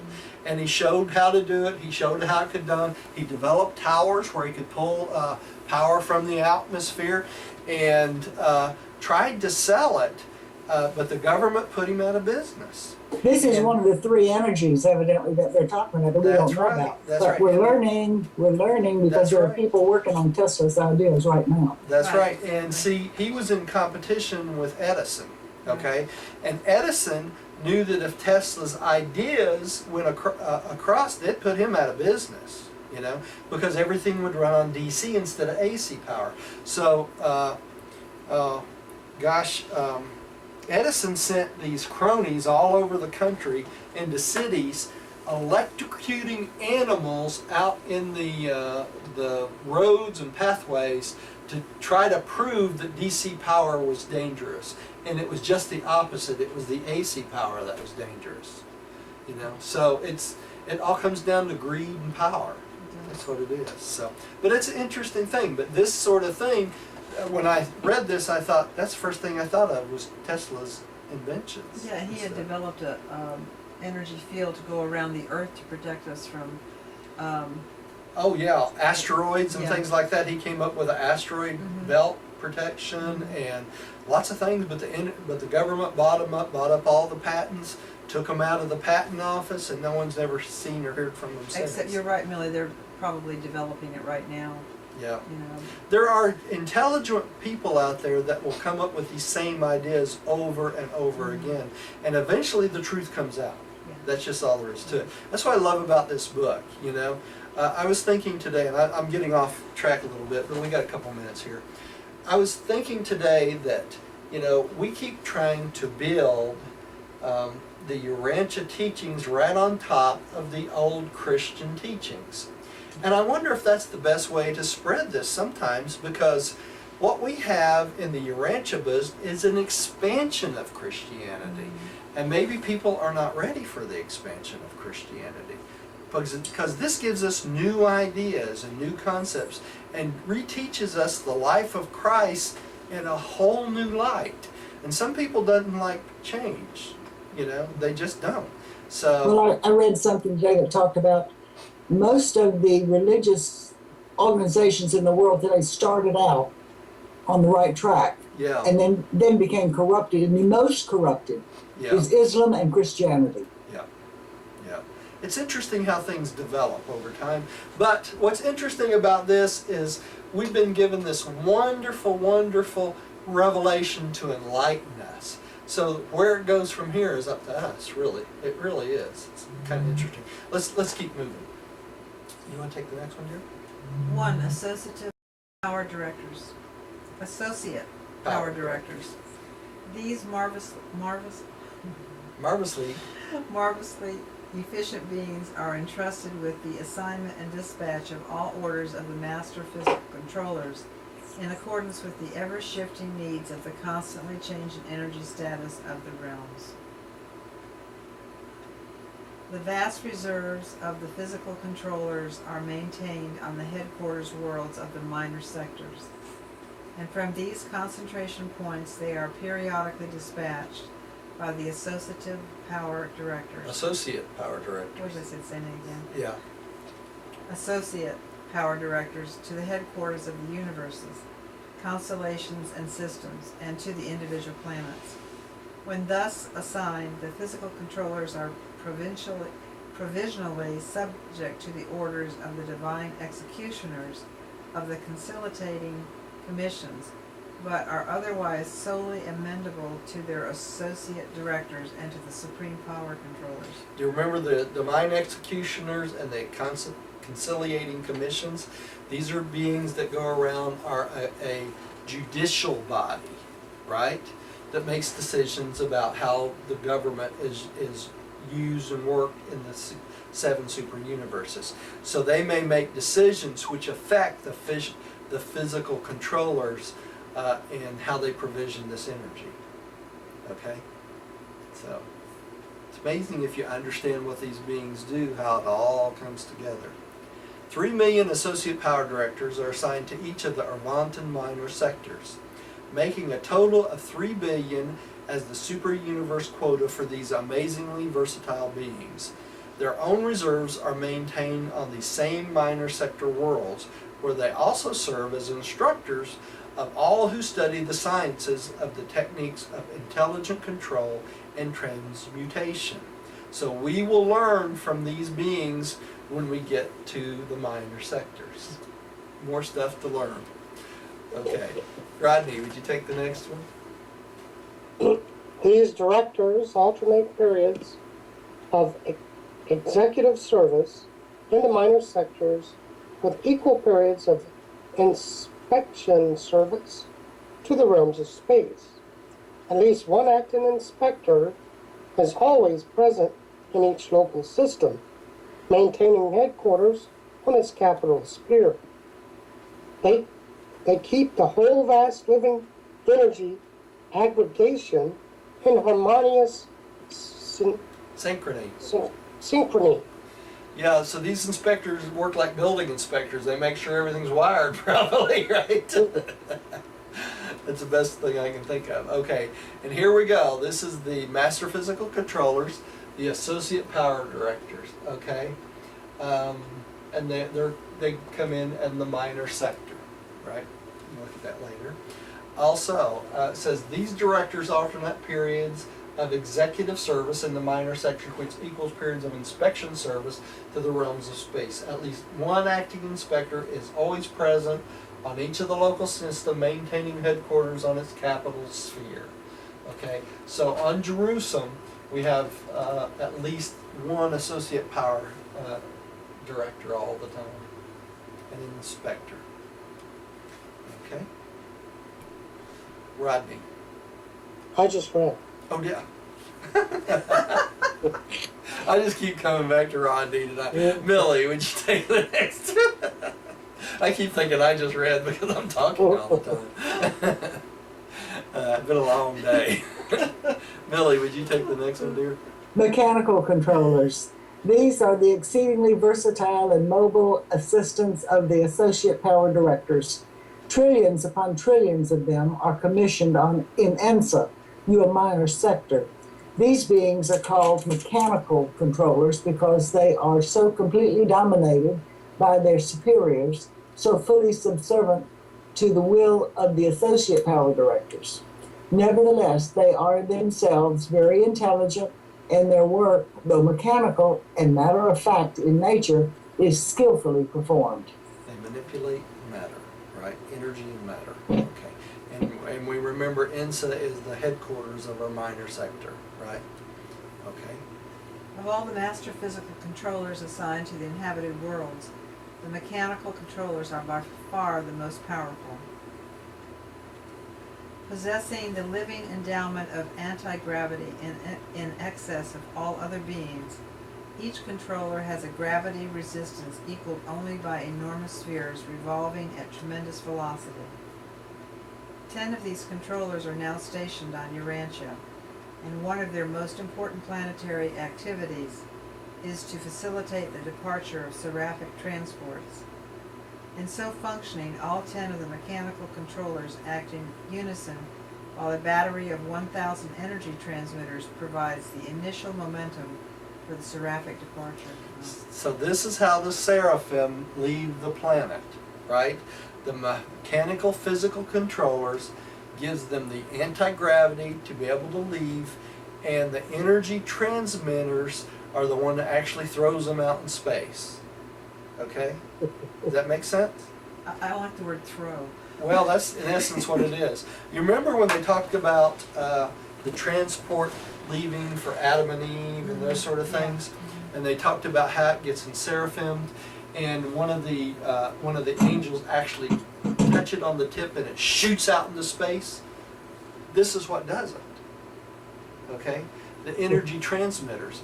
The physical controllers gives it the anti-gravity, and the energy transmitters are the ones that shoots it out in space, right? And that touch of the seraphim that's in charge, or the angel that's in charge, initiates it. It's like the go switch, you know, the red button. They hit it, and the energy transmitter shoots them out in space, and all you see is this whoosh, it's gone. Faster than anything conceivable. Faster than a rocket taking off, you know. All right. And this is a illustration of the Supreme Power Center sending out the power and the mechanical controllers who control it. Okay. And there are 10 of these mechanical controllers stationed on Urantia. And it says here 10 of these controllers are now stationed on Urantia, and one of their most important planetary activities is to facilitate the departure of seraphic transports. Okay? And this one,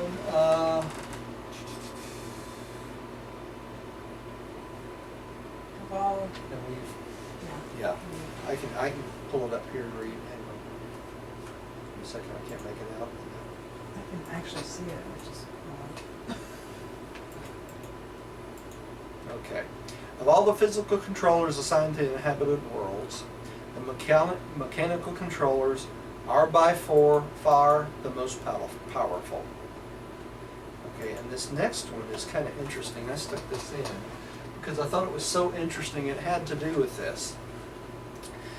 Here is the 10 power centers. Okay, it says, on Adentia there are 10 associate mechanical controllers and 10 Frandelinks who are in perfect control, constant liaison with the nearby power centers. And that's this here. Okay, and this is the physical center of Norleshadek, Salvington, Jerusalem. And let me go on here. It says 10 power centers of the 5th order are assigned to each of Nebadon's primary subdivision, the 100 constellations. In Norleshadek, your constellation, they are not stationed on the headquarters sphere, but they are situated in the enormous stellar system which constitutes the physical core of the constellation. On Adentia, there are 10 associate mechanical controllers and 10 Frandelinks who are in perfect and constant liaison by the nearby power centers. Isn't that interesting? Hmm. Okay. Huh? Just give it to me. Rodney, did you just read? No, it's your. It's your turn, Roger. Oh, okay. Thanks, Miller. The mechanical controllers are competent to directionize the flow of energy and to facilitate its concentration into the specialized currents or circuits. These mighty beings have much to do with the segregation, directionization, and intensification of the physical energies and with the equalization of the pressures of the interplanetary circuits. They keep the planets where they belong, okay? They are expert in the manipulation of 21 of the 30 physical energies of space, constituting the power charge of a superuniverse. They are also able to accomplish much towards the management and control of 6 of the 9 more subtle forms of physical energy.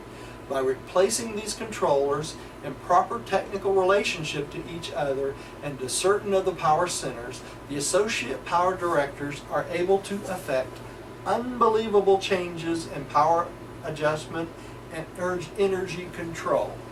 What does this mean?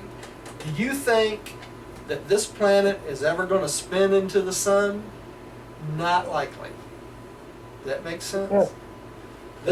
These things in this book, this is why I believe, because this is the planet of the cross that this planet is going to go on. We'll eventually reach light and life. We will survive. The question is how barbaric we get and how much destruction we do until we get to that point where we're ready to do that. That's the big question, right? I don't think that they would ever allow mankind to destroy this planet. I don't either, Rodney. Maybe. I truly believe that. Why would they set up a Archangel. archangel circuit on this planet if they thought that was going to happen? That would. They would. That would make sense. Go ahead, Rodney. Take the next one. I mean, people, the majority of people think this world is going to come to an end very soon. Yeah. I know. And it's, it's like, come on, people, wake up. Yeah, I don't believe that's going to happen. No, And if it's y'all not. hear a jingling in the background, I have a cat playing with a ball with a bell in it. So That's a new toy. it's a new toy. So Okay, the master physical controllers often function in batteries of hundreds, thousands, and even millions, and by varying their positions and formations are able to effect energy control in a collective as well as in an individual capacity. As requirements vary, they can upstep and accelerate energy volume and movement or detain, condense, and retard the energy currents. They influence energy and power transformations somewhat as so-called catalytic agents augment chemical reactions. They function by inherent ability and in cooperation with the supreme power centers. okay, but so by positioning themselves in certain orders, they can control energy and matter, right? Now let me make one other comment about what we were just talking about too, is the question is not whether we destroy the world, really, in my mind. The question at hand is when we make the decision that it is best that we go for light and life, when we want to reach light and life, and we change our behavior to get ready for that point. And how do we do that? We become more spiritual as a nation. We become more spiritual as a planet, right? As a world.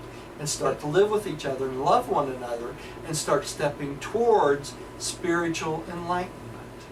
Right? Does that make sense? Peace, love, and joy. Peace, love, and joy. That's it.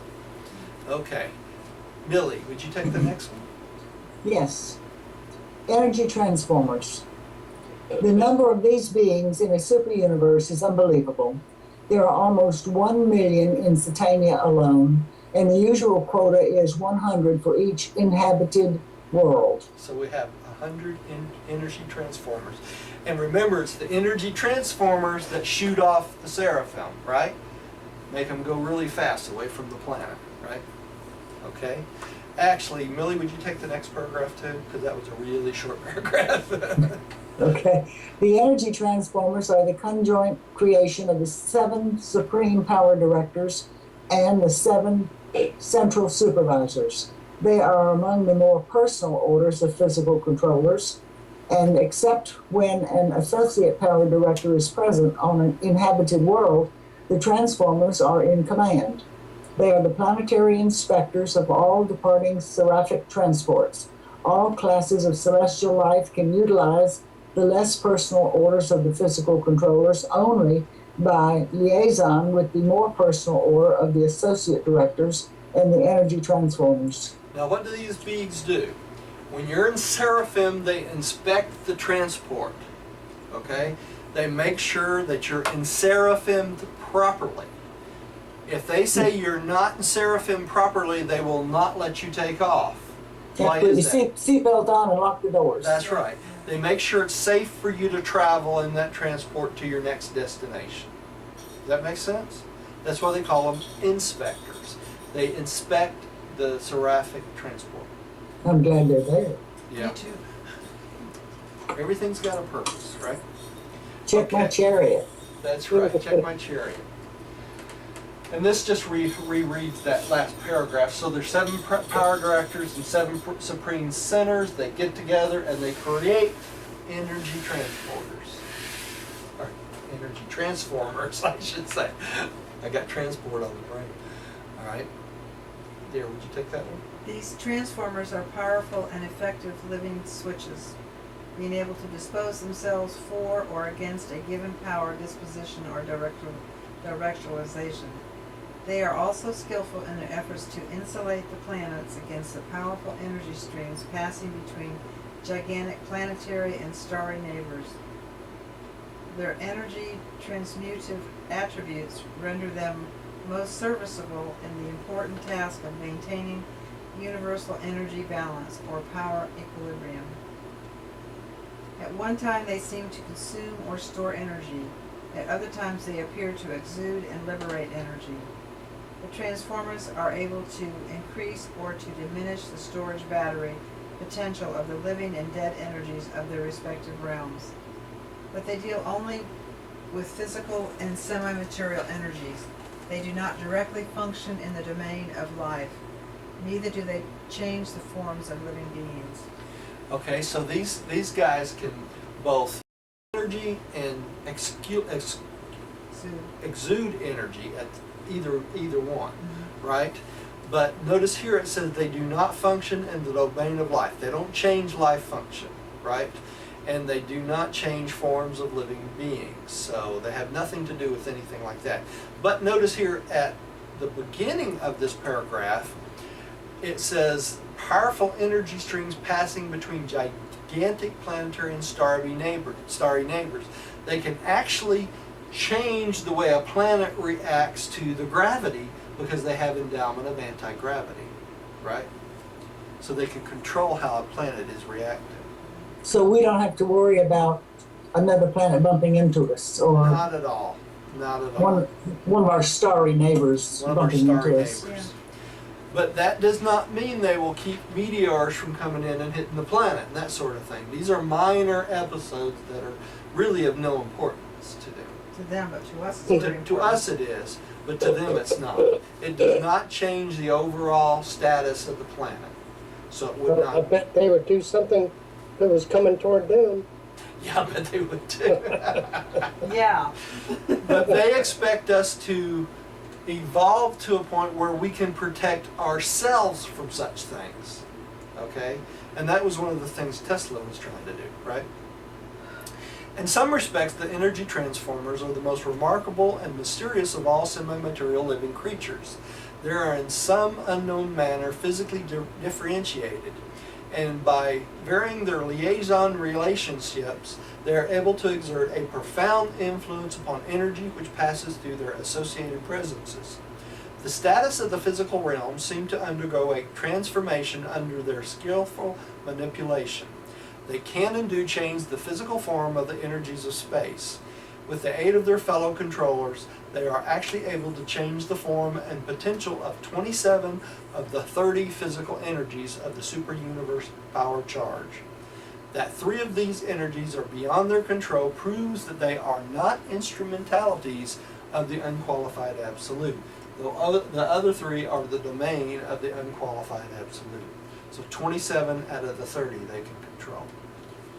Okay? Rodney. The remaining 4 groups of the master physical controllers are hardly persons within any acceptable definition of that word. These transmitters, associators, disassociators, and friend-links are wholly automatic in their reaction. Nevertheless, they are in every sense intelligent. We are greatly limited in our knowledge of these wonderful entities because we cannot communicate with them. They appear to understand the language of the realm, but they cannot communicate with us. They seem fully able to receive our communications, but quite powerless to make a response. Okay. Okay. All right, I'm going to keep going. I'm going to leave that. That's pretty self-inspired. Anybody need an explanation of that? No? Okay. I'm going to keep going. Energy Oh, Millie, you're up again, dear. You can read it if you want to. No, I don't want to. Thank you. 4. Energy transmitters. These beings function chiefly, but not wholly, in an interplanetary capacity. They are marvelous dispatchers of energy as it is manifested on the individual worlds. Okay, that's pretty self-explanatory too. Go ahead and take the next one too, Millie. When energy is to be diverted to a new circuit, the transmitters deploy themselves in a line along the desired energy path, and by virtue of their unique attributes of energy attraction, they can actually induce an increased energy flow in the desired direction. This they do just as literally as certain metallic circuits directionalize the flow of certain forms of electric energy, and they are living superconductors for more than half of the 30 forms of physical energy. So they act like wires, don't they? Superconductors. Superconductors, okay? And this is a picture of the power centers and the energy transmitters. And what I wanted to show you with this is what they're talking about. They align themselves up, and then they transport this energy. I love it. Isn't that great? That's beautiful. All right. I can just see them all standing in a line All holding standing in hands, line, one to holding the other. hands. That's Yeah. right. Oh, Go ahead, dear. Transmitters form skillful liaisons which are effective in rehabilitating the weakening currents of the specialized energy passing from planet to planet and from station to station on an individual planet. They can detect currents which are much too feeble to be recognized by any other type of living being. And they can also augment these energies that the accompanying message becomes perfectly intelligible. Their services are invaluable Sorry. to the broadcast receivers. Okay, so they're very useful in the broadcast of the universe, aren't they? They're like the lines they broadcast across. Energy transmitters can function with regard to all forms of communicable perception. They can render a distant scene visible as well as a distant sound audible. They provide the emergency lines of communication in the local systems and on the individual planets. These services must be practically all creatures used by all creatures for purposes of communication outside the regularly established circuits. So this is how they can communicate even if the broadcast circuits are down, right? So they can. Yep. Rodney, would you take the next one? These beings, together with the energy transformer, are indispensable to the maintenance of mortal existence on those worlds having an Impoverished. atmosphere, and they are an integral part of the technique of life on the non-breathing planets. So they become very important on the non-breather worlds, right? Millie, would you take the next one? Primary Number 5, the primary associates. These interesting and invaluable entities are masterly energy conservators and custodians. Somewhat as a plant stores solar light, so do these living organisms store energy during times of plus manifestations. They work on a gigantic scale, converting the energies of space into physical state not known on Urantia. They are also able to carry forward these transformations to the point of producing some of the primitive units of material existence. These beings simply act by their presence. They are in no way exhausted or depleted by this function. They act like living catalytic agents. So they bring things together, right? That's their job. During seasons of Midas manifestations, they are empowered to release these accumulated energies. But your knowledge of energy and matter is not sufficiently advanced to make it possible to explain the technique of this phase of their work. They always labor in compliance with universal law, handling and manipulating atoms, electrons, and Ultimatons. much as you maneuver adjustable types to make the same alphabetical symbols tell vastly different stories. Okay, so they just manipulate energy and put things together, right? And that's what it looks like. The power centers and the primary associators. That's why they have the round thing, right? Everybody, it is 9 o'clock and we have about 5 slides left. So if y'all want to hang in there, we'll finish this tonight. You want to do All that? right. Okay.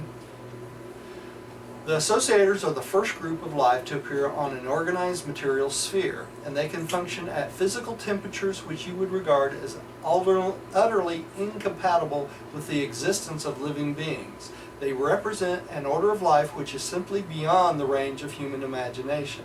Together with their co-workers, the disassociators, they are the most slavish of all intelligent creatures. So they can live in unbelievable areas, and that's what this picture's about. You know, they could practically live on a sun and the temperature would not bother them. Okay? All right? Number 6, secondary Disassociators. disassociators. Compared with the primary associators, these beings of enormous anti-gravity endowment are the reverse workers. There is never any danger that the special or modified forms of physical energy on the local worlds or in the local systems will be exhausted. For these living organizations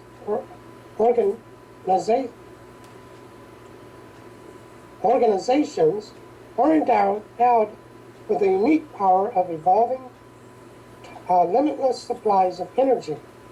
They are chiefly concerned with the evolution of a form of energy which is hardly known on Urantia from a form of matter which is recognized still less.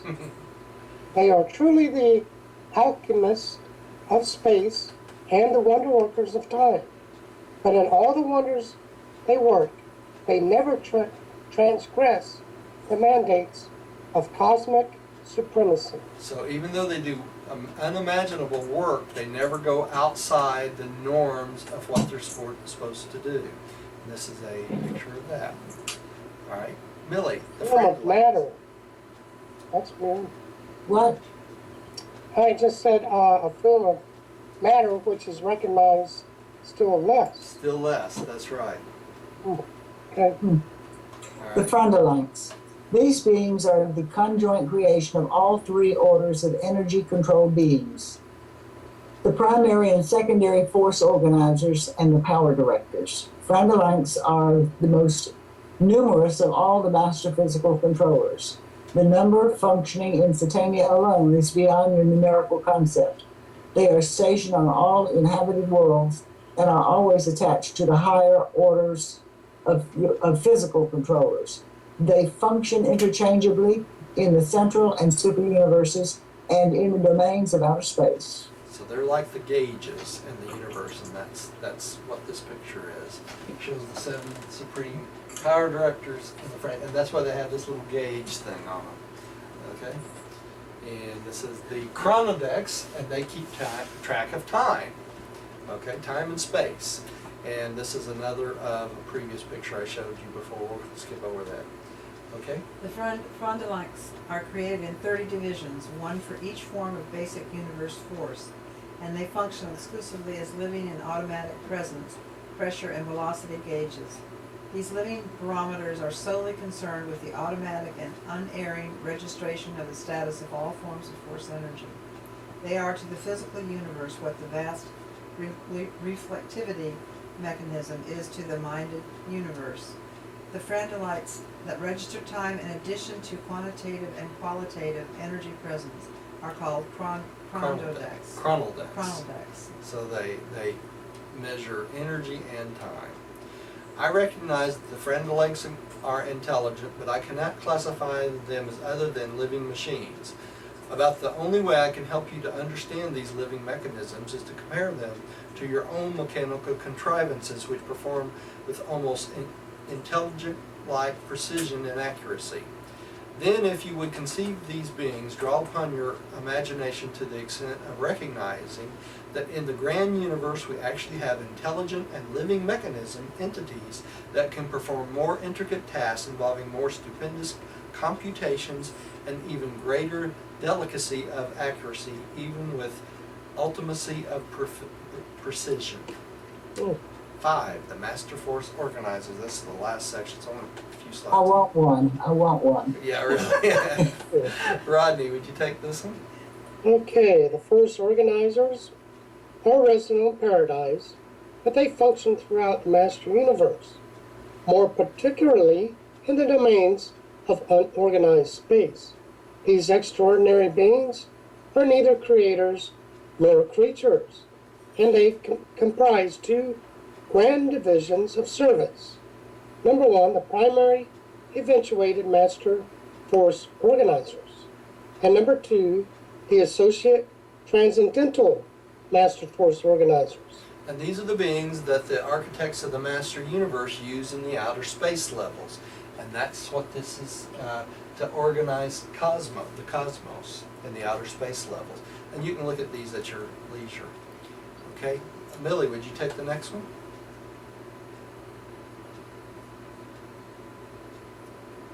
Millie, you still out there? Oh, yes.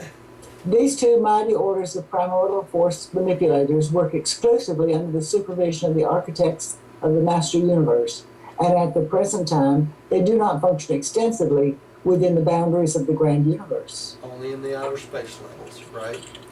Dear, would you take that? The primary master force organizers are the manipulators of the primordial or basic space forces of the unqualified absolute. They are nebula creators. They are the living instigators of the energy cyclones of space and the early organizers and directionalizers of these gigantic manifestations. These force organizers transmute primordial force, free energy not responsive to direct paradise gravity, into primary or puissant energy. Puissant energy. Puissant. Yeah. energy transmuting from the exclusive grasp of the unqualified absolute to the gravity grasp of the Isle of Paradise. They are thereupon succeeded by the associative force organizers who continue the process of energy transmutation from the primary through the secondary or gravity energy stage. Okay, so these are controlled by the architects of the Master Universe and the unqualified absolute. Upon the completion of the plans for the creation of a local universe, signalized by the arrival of a creator sun, the associated Master Force organizers give way to the orders of the power directors, acting in the supervision of the astronomic jurisdiction. But in the absence of such plans, the associate force organizers continue on indefinitely in charge of these material creation, even as they now operate in outer space, and they do so until the creator suns take over. Right? Okay, the last one, Rodney's up for Yeah. you. The Master Force organizers withstand temperatures and function under physical conditions which would be intolerable even to the versatile power centers and physical controllers of Orvonton. The only other revealed beings capable of functioning in these realms of outer space are the solitary messengers and the inspired Trinity spirits. And this paper was sponsored by Universal Censor Acting by authority of the Ancients of Days, Universal. Okay, and think about this for a second. The solitary messengers and the inspired Trinity spirits are the only beings that can go out to the outer space level and withstand the pressures out there. They Besides- revealed it. Yeah, besides the Master Force organizers, right?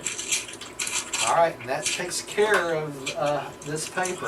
Was that helpful to y'all in this paper at all? Very, very Yeah, that was cool, huh? Yeah? You feel like you understand it a little bit more anyway? A little bit more. Yeah. Just a little bit more. Well, that's good. Let's say a quick prayer and we're closed for the night. Father, thank you for this wonderful revelation. Thank you for allowing us to gain some understanding of the universe and how this fits in with our lives. We thank you for the presence of your spirits and your Son and the Spirit. And we pray that you'll bless us this week and watch us on our way. We thank you and give you the praise in your Son, Michael, of it on Jesus of Nazareth. Amen. Amen. Thank you for joining us. Please come see us again. God bless you.